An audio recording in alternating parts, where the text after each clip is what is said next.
j'aime lire. C'est là où tu as fait l'activité. Ah, d'accord. Au salon des livres, il y a certains livres qui parlent d'aventures passionnantes.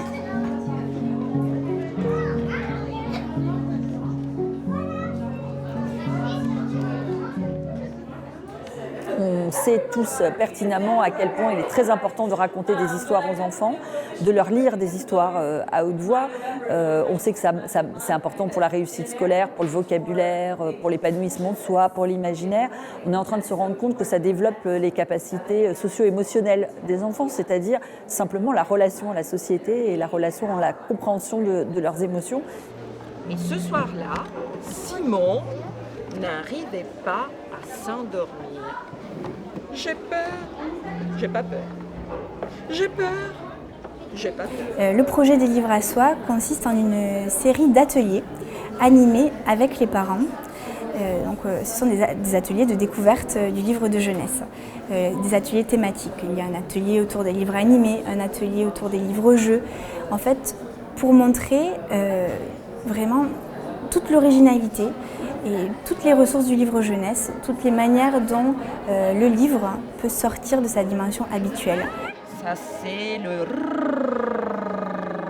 comme râteau, comme rail. Dans certaines familles, malheureusement trop nombreuses, les enfants ne possèdent pas de livres chez eux à l'intérieur du foyer familial. Le premier objectif du projet est celui d'impliquer les parents dans cette appropriation à la fois affective et personnelle de la lecture avec leurs enfants. Donc c'est vraiment redonner une place au livre dans les foyers en mettant les parents au cœur de cette découverte, de cette appropriation du livre. Donc tout se passe en continu, mais il y a plusieurs niveaux. Il y a d'abord la formation des professionnels, ensuite les ateliers avec les parents, et tout ça est ponctué de sorties en librairie ou au salon du livre pour acheter les livres. C'est-à-dire que les parents sont invités entre chaque atelier à choisir des livres en librairie grâce à une dotation en chèque lire qui fait également partie de l'action. Dora fait une surprise à sa maman. Ou sinon, il y a Dora. Tu prends 2 livres comme ça petits, tu les lis, ou soit tu prends un grand livre. Ouais. T'aimes bien les blagues de Toto? C'est bon? Ok.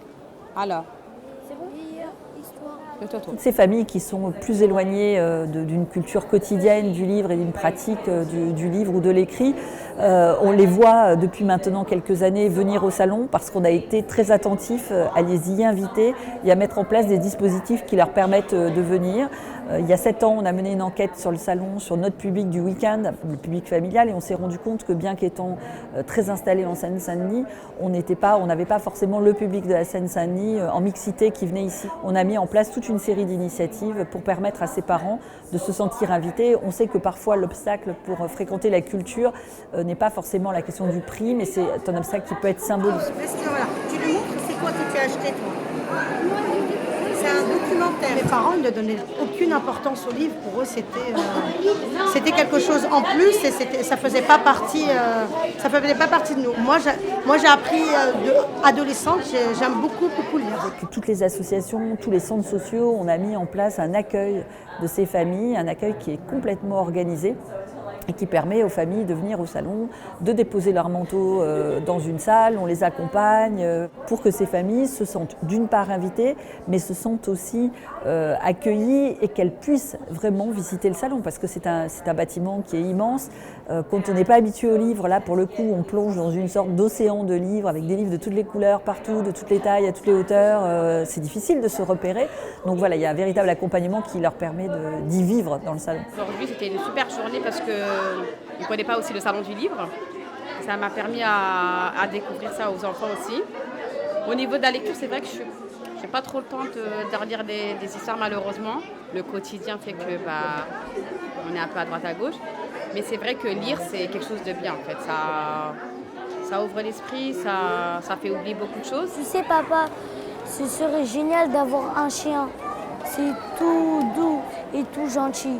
Oui, mais ça a des puces, ça aboie et il faut le sortir tout le temps. Écoute, Toto, on en a parlé des centaines de fois et voilà mon papa est d'une humeur de chien. Et justement,